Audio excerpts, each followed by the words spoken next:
Hello everyone, আশা করি আপনারা সকলে ভালো আছেন। আমি দুর্জয় বিশ্বাস, ইনস্ট্রাক্টর অফ ইলান আইটি ইনস্টিটিউট। তো ইলান আইটি ইনস্টিটিউটের পক্ষ থেকে Shopify store design and dropshipping business মডিউলের যে ফ্রি কোর্সের আয়োজন করা হয়েছে, তো তারই প্রেক্ষিতে আজ পঞ্চম ক্লাস, এবং এই পঞ্চম ক্লাসে আমি দেখাবো কিভাবে শপিফাইতে এসেনশিয়াল পেজগুলো সেট আপ করতে হয়। তো চলেন শুরু করা যাক। তো ইতিমধ্যে আমরা দেখেছিলাম কিভাবে শপিফাই স্টোর সেট আপ করতে হয় এবং কিভাবে ম্যানুয়ালি এবং অ্যাপসের মাধ্যমে প্রোডাক্ট আপলোড করতে হয়। তো আমরা যদি শপিফাইতে যে এসেনশিয়াল পেজগুলো থাকে, অর্থাৎ অ্যাবাউট আস, কন্ট্যাক্ট আস, দেন হচ্ছে terms of service, shipping policy, privacy policy, তো এই পেজগুলো আসলে কিভাবে সেট আপ করতে হয় এগুলো আমরা আজকের ক্লাসে দেখব। তো স্বাভাবিকভাবে আমরা যদি যে terms of condition, shipping policy, return policy, এই পেজগুলো সেট আপ করতে চাই, তো আমাদেরকে চলে যেতে হবে শপিফাই ড্যাশবোর্ডে, এরপর যেতে হবে সেটিংস অপশানে। তো সেটিংস অপশানে যাওয়ার পর যেহেতু এগুলো পলিসি স্পেস, তো আমরা এগুলো একটু স্ক্রল করে পলিসিস অপশানে চলে আসবো। তো পলিসিস অপশানে আসার পরে এখানে কিন্তু আমাদের কতগুলো পেজ দেখবে, অর্থাৎ রিটার্ন পলিসি, দেন হচ্ছে privacy policy, terms of service, shipping policy. তো যেহেতু এগুলা স্টোরে এসেনশিয়াল পেজ, তো এগুলা কিন্তু আমরা ক্রিয়েট ফ্রম টেমপ্লেট এই অপশনস থেকে ক্রিয়েট করলে, ক্লিক করলে কিন্তু আমরা অলরেডি পেজগুলো ক্রিয়েট হয়ে যাবে এখান থেকে। তো আমরা ক্রিয়েট ফ্রম টেমপ্লেট থেকে ক্লিক করে আমরা পেজগুলো ক্রিয়েট করতে পারি। দেন হচ্ছে শিপিং পলিসি। তো যেহেতু শিপিং পলিসি প্রতিটা স্টোরের জন্য বিভিন্ন ধরনের শিপিং পলিসি থাকে, তো এগুলো আসলে বাইরের কাছে আক্স করে দেন হচ্ছে আমাদের এগুলো স্টোরে পুট করতে হয়। তো এগুলো অনেক সময় বায়ার দিয়ে দেয় বা হচ্ছে আমাদের ইনফরমেশন অনুযায়ী আমাদেরকে লিখতে হয়। তো আমরা ট্রাই করব এগুলা বাইরের থেকে নিয়ে নেওয়ার জন্য, অর্থাৎ কী ধরনের পলিসি সে রাখতে চায়, অর্থাৎ শিপিং চার্জ কত রাখতে চায় এবং ডেলিভারি টাইমটা সে কতদিন রাখতে চাই। তো এগুলো অনেক সময় সাপ্লাইয়ের উপর ডিপেন্ড করে, তো এগুলো আমরা বাইরে থেকে জিজ্ঞাসা করে তারপরে আমরা এখানে লিখব। ওকে, তো আমরা চলে যাই রিটার্ন পলিসি। রিটার্ন পলিসি এটা আমরা ম্যানুয়ালি লিখতে পারি, অথবা শপিফাইয়ের যে জেনারেল টেমপ্লেট থেকে আমরা ক্রিয়েট করলাম, এখানে কিন্তু সাধারণভাবে রিটার্ন 30 ডেজ আছে, এবং আমরা চাইলে কিন্তু এটা আরও কম করে দিতে পারি, এখানে 14 দিন বা হচ্ছে 7 দিনের জন্য। তো এগুলো কিন্তু সবসময় আমরা বাইরে থেকে আক্স করেই আমরা এখানে পুট করব। দেন হচ্ছে এখানে কিছু ব্ল্যাঙ্ক জায়গা আছে যেগুলো অ্যাড্রেস, এবং আমরা চাইলে ইমেলটাও চেঞ্জ করতে পারি। তো এগুলা কিন্তু আসলে বাইরে থেকে শুনে নিতে হবে যে আমরা ইনফরমেশনগুলো কিভাবে পুট করব, কারণ একটা প্রফেশনাল সাইট করতে হলে অবশ্যই এখানে লিগাল ইনফরমেশন এবং আমাদের স্টোর সম্পর্কিত, আমাদের রিটার্ন সম্পর্কিত, প্রাইভেসি পলিসি সম্পর্কিত সব লিগাল তথ্য এখানে দিতে হবে। ওকে, তো দেন হচ্ছে শিপিং পলিসি। আমি যদি একটু ট্রাই করি, আমি অলরেডি একটা শিপিং পলিসি একটা পেজ থেকে, একটা ওয়েবসাইট থেকে কপি করে নিয়েছি। তো আমি এটা এখানে পুট করে দিচ্ছি।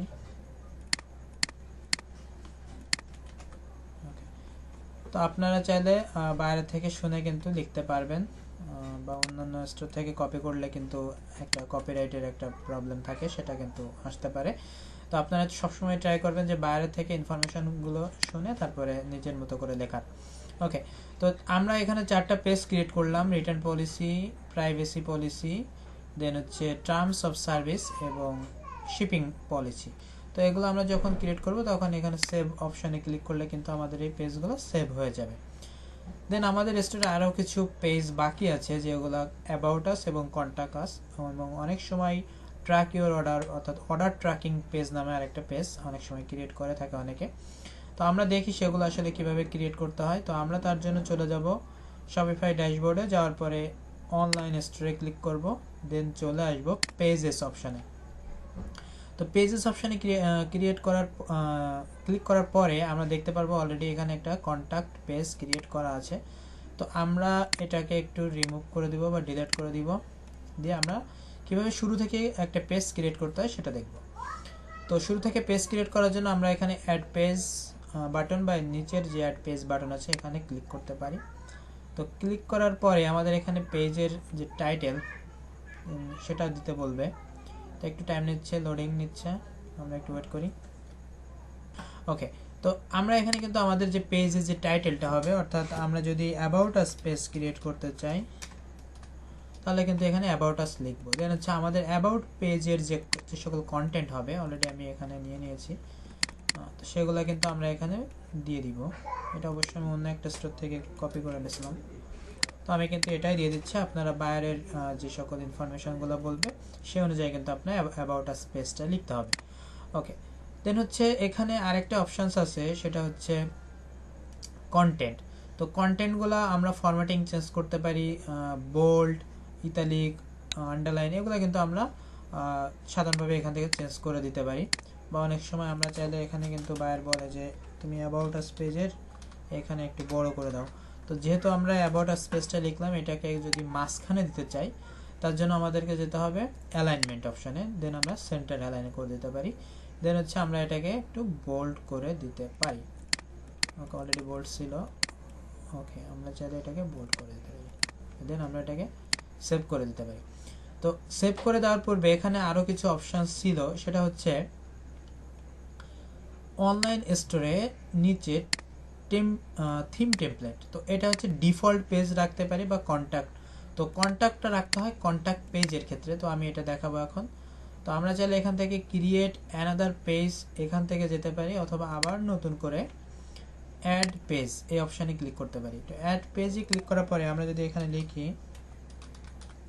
কন্ট্যাক্ট আস, দেন এখানে কিন্তু আমাদের থিম টেমপ্লেটটা চেঞ্জ করে কন্ট্যাক্টে দিতে হবে।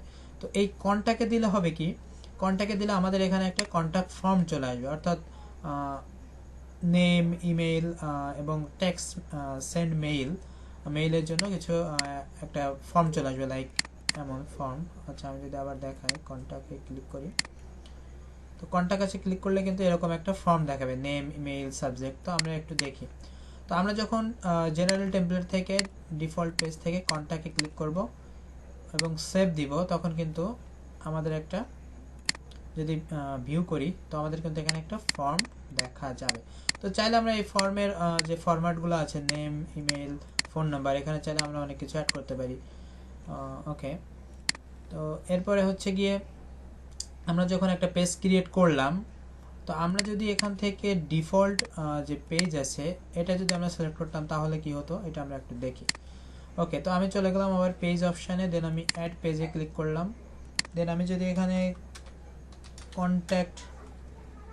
অনলি কন্ট্যাক্ট লিখি, দেন আমি এটাকে যদি ডিফল্ট পেজ আকারে রাখি, দেন আমি যদি সেভ দিই এবং আমরা যদি এটাকে একটু ভিউ করি, তাহলে দেখবো যে এখানে কোনো ফর্ম কিন্তু নাই। অর্থাৎ আমরা কিন্তু যে কন্ট্যাক্টের জন্য যে স্পেসিফিক একটা ফর্ম নিয়ে আসছিলাম, name, email, phone number, comment দিয়ে, সেই ফর্মটা কিন্তু এখানে নাই, কারণ আমরা এখানে টেমপ্লেট কিন্তু জেনারেল অর্থাৎ ডিফল্ট পেজ করে রাখছি।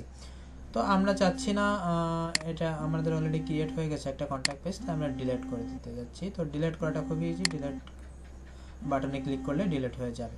তো আজকের টপিকটা ছিল এই পর্যন্ত, কিভাবে শপিফাই স্টোরে এসেনশিয়াল পেজগুলো ক্রিয়েট করতে হয়, অর্থাৎ যে পলিসি পেজগুলো আছে এবং আমাদের জেনারেল যে পেজগুলো আছে সেগুলো ক্রিয়েট করতে হয়।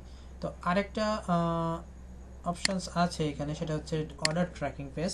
তো অর্ডার ট্র্যাকিং পেজটা আমরা অ্যাপসের মাধ্যমে সেট আপ করে দেখাবো পরবর্তীতে। তো আজকের ক্লাসটা এই পর্যন্তই। সকলকে সাথে থাকার জন্য অনেক অনেক ধন্যবাদ, এবং যারা যারা আমাদের চ্যানেলটাকে সাবস্ক্রাইব করেননি অবশ্যই সাবস্ক্রাইব করে রাখবেন, যাতে পরবর্তী ভিডিওগুলো আপনাদের সামনে খুব দ্রুত যেতে পারে, এবং নোটিফিকেশনটা অন করে রাখবেন। তো সকলকে অনেক অনেক ধন্যবাদ আমাদের সাথে থাকার জন্য।